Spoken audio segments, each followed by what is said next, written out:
Welcome back to ಬಿಂದು Yogesh LOX Kannada. ಎಲ್ಲರೂ ಹೇಗಿದ್ದೀರಾ? ಹೋಪ್ ಎಲ್ಲರೂ ಚೆನ್ನಾಗಿದ್ದೀರಾ ಅಂತ ಭಾವಿಸ್ತಾ ಇವತ್ತು ನಾನು ಇನ್ಸ್ಟೆಂಟಾಗಿ ರವಾ ಕೇಕ್ನ ಮಾಡ್ತಿದ್ದೀನಿ. ತುಂಬಾ ಈಸಿಯಾಗಿ, ತುಂಬ ಸಿಂಪಲ್ಲಾಗಿ, ಬೇಗನೆ ಪ್ರಿಪೇರ್ ಆಗಿಬಿಡುತ್ತೆ. ಸೊ ಬನ್ನಿ, ನೋಡ್ತಾ ಇದ್ದೀರಲ್ವಾ, ನಾನು ಇವಾಗ ಕಟ್ ಮಾಡ್ತಿದ್ದೀನಿ. ಎಷ್ಟು ಚೆನ್ನಾಗಿದೆ ಗೊತ್ತಾ? ನಿಜವಾಗ್ಲೂ ನಾನು ಕೂಡ ಫಸ್ಟ್ ಟೈಮೇ ಮಾಡಿದ್ದು, ಬಟ್ ಆದರೂ ಕೂಡ ತುಂಬಾ ಚೆನ್ನಾಗಾಗಿತ್ತು ರವಾ ಕೇಕು. ನೀವು ಕೂಡ ಒಮ್ಮೆ ಟ್ರೈ ಮಾಡಿ. ತುಂಬ ಸಾಫ್ಟಾಗಿ, ತುಂಬ ಈಗ ಓಪನ್ ಮಾಡಿದ್ರೆ ತುಂಬಾ ಕ್ರಿಸ್ಪಿ ಅನಿಸ್ತಾಯಿತ್ತು ನನಗೆ. ಸೊ ಅಷ್ಟು ಚೆನ್ನಾಗಿ ಬಂದಿತ್ತು ಕೇಕು. ನೀವು ಕೂಡ ಒಮ್ಮೆ ಟ್ರೈ ಮಾಡಿ.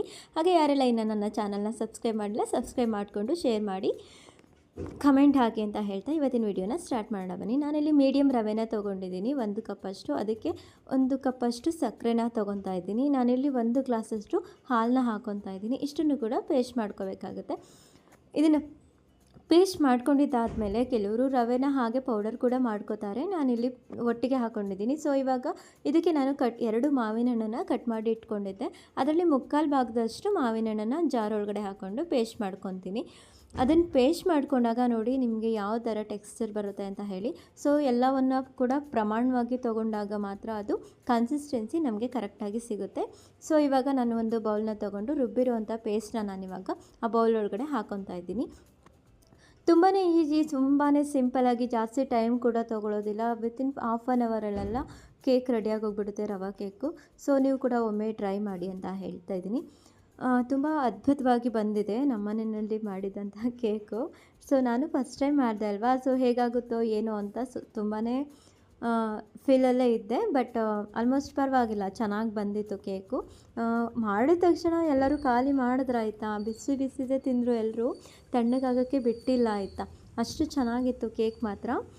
ಸೊ ನೋಡಿ, ಇವಾಗ ಇದು ಟೆಕ್ಸ್ಚರ್ ಎಲ್ಲ ರೆಡಿಯಾಗಿದೆ. ಇದಕ್ಕೆ ನಾವಿವಾಗ ಕೆಲವೊಂದು ಐಟಮ್ಸ್ನ ಕೂಡ ಆ್ಯಡ್ ಮಾಡಬೇಕಾಗತ್ತೆ. ಅಂದರೆ ಇದಕ್ಕೆ ಬೇಕಾಗಿರೋದು ಬೇಕಿಂಗ್ ಸೋಡಾ ಮತ್ತು ಸೋಡಾನ ಹಾಕ್ಕೊತಾ ಇದ್ದೀನಿ. ಮೊದಲನೇದಾಗಿ ಒಂದು ಅರ್ಧ ಟೇಬಲ್ ಸ್ಪೂನಷ್ಟು ಬೇಕಿಂಗ್ ಸೋಡಾ, ಹಾಗೆ ಒಂದು ಅರ್ಧ ಟೇಬಲ್ ಸ್ಪೂನು ರುಚಿಗೆ ಅಂದರೆ ಟೇಸ್ಟಿಗೆ ಸುವಾಸನೆ ಬರಲಿಕ್ಕೋಸ್ಕರ ನಾನಿಲ್ಲಿ ಏಲಕ್ಕಿ ಪೌಡರ್ನ ಕೂಡ ಹಾಕ್ಕೊತಾ ಇದ್ದೀನಿ. ಇದಿಷ್ಟನ್ನು ಕೂಡ ಹಾಕಿ ನೀಟಾಗಿ ಮಿಕ್ಸ್ ಮಾಡ್ಕೋಬೇಕಾಗುತ್ತೆ.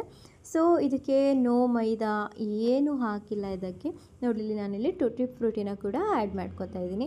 ಸೊ ಇದನ್ನೆಲ್ಲ ಆ್ಯಡ್ ಮಾಡ್ಕೊಳ್ಳೋದ್ರಿಂದ ನಮಗೆ ಕೇಕ್ ನೋಡಲಿಕ್ಕೂ ತುಂಬಾ ಚೆನ್ನಾಗಿ ಅನಿಸುತ್ತೆ. ಇದು ಇವಾಗ ಬ್ಯಾಟರ್ ರೆಡಿಯಾಗಿದೆ. ಇದನ್ನು ನೀಟಾಗಿ ಇನ್ನೊಮ್ಮೆ ಮಿಕ್ಸ್ ಮಾಡ್ಕೋಬೇಕಾಗುತ್ತೆ. ಇದು ನೀಟಾಗಿ ಫುಲ್ ಮಿಕ್ಸ್ ಮಾಡಿಕೊಂಡಾಗ, ಯಾಕೆಂದರೆ ಸೋಡಾ ಎಲ್ಲ ಹಾಕಿರ್ತೀವಲ್ವ, ಸೊ ಹಾಗಾಗಿ ಇದನ್ನು ಒಂದು ಹಾಫ್ ಆನ್ ಅವರ್ ಆದರೂ ಹಾಗೆಯೇ ಇಟ್ಬಿಡಬೇಕು.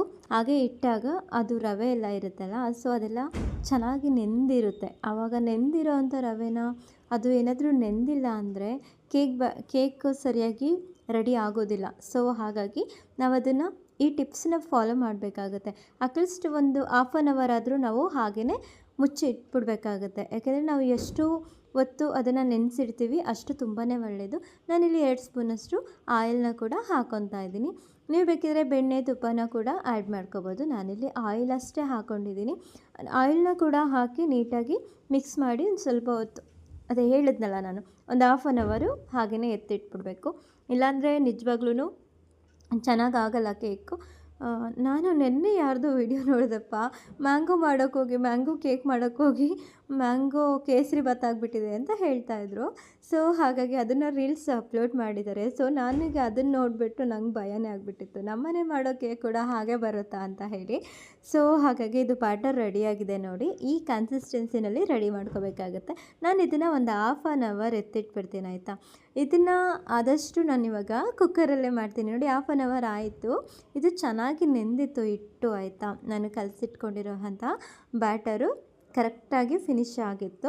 ಸೊ ನಾನಿವಾಗ ಇದನ್ನು ಒಂದು ಬೌಲ್ಗೆ ಬಟರ್ ಪೆಪ್ಪರ್ನ ತೊಗೊಂಡಿದ್ದೀನಿ. ನಾನು ಬಟರ್ ಪೆಪ್ಪರು ಬೌಲ್ ತುಂಬ ಹಾಕಿಬಿಟ್ಟಿದ್ದೆ. ಸೊ ಒಂದು ಹಾಫ್ ಆಗಿದ್ರೆ ಸಾಕಾಗ್ತಾ ಇತ್ತು. ನನಗೂ ಅಷ್ಟು ಐಡಿಯಾಸ್ ಬರಲಿಲ್ಲ. ಸೊ ಹಾಗಾಗಿ ನಾನು ಫುಲ್ ಆಗಿಬಿಟ್ಟೆ. ಅದಕ್ಕೆ ಸ್ವಲ್ಪ ಎಣ್ಣೆನ ಹಾಕ್ಕೊಂಡಿದ್ದೀನಿ ಬಟರ್ ಪೆಪ್ಪರಿಗೆ. ಸೊ ಬಟರ್ ಪೆಪ್ಪರಿಗೆ ಎಣ್ಣೆನ ಹಾಕ್ಕೊಂಡಿದ್ದಾದಮೇಲೆ ನಾನು ಆ ಕೇಕ್ ಬ್ಯಾಟರ್ ರೆಡಿ ಮಾಡ್ಕೊಂಡಿದ್ದೆ ಅಲ್ವಾ, ಅದನ್ನು ಅದರೊಳಗಡೆ ಹಾಕಿ ನಾನಿಲ್ಲಿ ಪಿಸ್ತಾ ಮತ್ತು ಟೂಟಿ ಫ್ರೂಟಿನ ಕೂಡ ಆ್ಯಡ್ ಮಾಡ್ತಾಯಿದ್ದೀನಿ. ಯಾಕೆಂದರೆ ನೋಡಲಿಕ್ಕೆ ಚೆನ್ನಾಗಿ ಕಾಣಿಸುತ್ತೆ ಅಂತೇಳಿ, ಡಿಸೈನಾಗಿ ಕೂಡ ಕಾಣಿಸುತ್ತೆ ಅಂತೇಳಿ ಟೂಟಿ ಫ್ರೂಟಿನ ನಾನಿಲ್ಲಿ ಆ್ಯಡ್ ಮಾಡ್ತಾಯಿದ್ದೀನಿ. ನೋಡ್ತಿದ್ದೀರಲ್ವಾ ಕೇಕ್ ಬ್ಯಾಟರ್ ಎಷ್ಟು ಚೆನ್ನಾಗಿ ರೆಡಿಯಾಗಿದೆ ಅಂತ. ಇವಾಗ ನಾನು ಒಂದು ಕುಕ್ಕರ್ನ ತೊಗೊಂಡಿದ್ದೀನಿ. ಅದರ ತಳದಲ್ಲಿ ಸ್ವಲ್ಪ ಉಪ್ಪಿನ ಪುಡಿ ಮತ್ತು ಹರಳುಪ್ಪು ಎರಡನ್ನೂ ಕೂಡ ಮಿಕ್ಸ್ ಮಾಡಿದ್ದೀನಿ. ಈ ಥರದ್ದು ಒಂದು ಸ್ಟ್ಯಾಂಡ್ನ ಒಳಗಡೆ ಇಟ್ಟಾಗ ಅದ್ರ ಮೇಲೆ ನಾನೊಂದು ಬಾಕ್ಸ್ನ ಇಡ್ತಾಯಿದ್ದೀನಿ. ನಿಮ್ಮ ಹತ್ರ ಕೇಕ್ ಮೋಲ್ಡ್ ಇದ್ದರೆ ಕೇಕ್ ಮೋಲ್ಡಲ್ಲೇ ಹಾಕಿಡ್ಬೋದು. ಸೊ ಓವನ್ ಇಲ್ಲ ಅಂತ ಅನ್ನೋರು ಕೂಡ ಈ ರೀತಿಯಾಗಿ ಸಿಂಪಲ್ಲಾಗಿ ಕುಕ್ಕರಲ್ಲೇ ಮನೆಯಲ್ಲೇ ಮಾಡ್ಕೋಬೋದು. ಕಮ್ಮಿ ಅಂದ್ರೂ ಇದು ಒಂದು ಹಾಫ್ ಆನ್ ಅವರ್ ಆದರೂ ಬಿಟ್ಬಿಡ್ಬೇಕಾಯ್ತಾ. ಹಾಫ್ ಆನ್ ಅವರ್ ಬಿಟ್ಟಮೇಲೆ ಅದು ಕೇಕ್ ಪರ್ಫೆಕ್ಟಾಗಿ ರೆಡಿ ಆಗೋದು. ಅದನ್ನು ಓಪನ್ ಮಾಡೋದು ಆ ಥರ ಎಲ್ಲ ಮಾಡೋಕ್ಕೆ ಹೋಗಬೇಡಿ. ಇದು ತುಂಬ ಒಂದು ಹಾಫ್ ಆನ್ ಅವರ್ ಇಲ್ದಲೇ ನಿಜವಾಗ್ಲೂ ಕೇಕ್ ರೆಡಿ ಆಗೋದೇ ಇಲ್ಲ. ಸೊ ನಮ್ಮದು ನೋಡಿ ಇವಾಗ ಕೇಕ್ ರೆಡಿಯಾಗಿದೆ. ನಾನಿವಾಗ ಹೇಗಾಗಿದೆ ಅಂತ ನಾನು ನಿಮಗೆ ತೋರಿಸ್ತೀನಿ. ಸೊ ತುಂಬಾ ಚೆನ್ನಾಗಾಗಿತ್ತು ಕೇಕ್ ಮಾತ್ರ. ತಿನ್ನಲಿಕ್ಕೂ ಕೂಡ ಅಷ್ಟೇ ಸಾಫ್ಟು ಮತ್ತು ಸ್ಮೂತಾಗಿತ್ತು. ನೋಡಿ ಎಷ್ಟು ಚಂದ ರೆಡಿಯಾಗಿದೆ ಅಲ್ವಾ. ಸೇಮ್ ಮತ್ತು ಒಂಥರ ಮಾರ್ಕೆಟಲ್ಲಿ ಇದು ಬೇಕ್ರಿನಲ್ಲಿ ಸಿಗುತ್ತಲ್ಲ ಸೇಮ್ ಅದೇ ಟೆಕ್ಸ್ಚರಲ್ಲಿ ನಮಗೆ ಕೇಕ್ ರೆಡಿಯಾಗಿದೆ. ಸೊ ನೀವು ಕೂಡ ಒಮ್ಮೆ ಸಿಂಪಲ್ಲಾಗಿ ಮಾಡ್ಬೋದಾಯ್ತಾ. ಸಿಂಪಲ್ಲಾಗಿ ನೀವು ಕೂಡ ಒಮ್ಮೆ ಟ್ರೈ ಮಾಡಿ ಅಂತ ಹೇಳ್ತಾ ನನಗೆ ಕಮೆಂಟ್ ಸೆಕ್ಷನಲ್ಲಿ ಕಮೆಂಟ್ ಹಾಕೋದನ್ನು ಮರಿಬೇಡಿ. ನೀವು ಟ್ರೈ ಮಾಡಿ ಆಮೇಲೆ ಕಮೆಂಟ್ ಹಾಕಿ ಆಯಿತಾ. ನೋಡಿ ಕೇಕ್ ಎಷ್ಟು ಬೇಗ ಬಿಸಿ ಇತ್ತು ಆಯಿತಾ. ಆದರೂ ಕೂಡ ನಾನು ಈ ಥರ ನಿಮಗೆ ತೋರಿಸ್ತಿದ್ದೀನಿ. ತುಂಬಾ ಬಿಸಿಯಾಗಿತ್ತು. ಇದು ಕೂಡ ರೆಡಿಯಾಗಿದೆ. ನೋಡೋಣ, ನಾನು ಚಾಕ್ ತೊಗೊಂಡು ಒಂದು ಪೀಸ್ನ ಕಟ್ ಮಾಡಿ ನಿಮಗೆ ತೋರಿಸ್ತೀನಿ.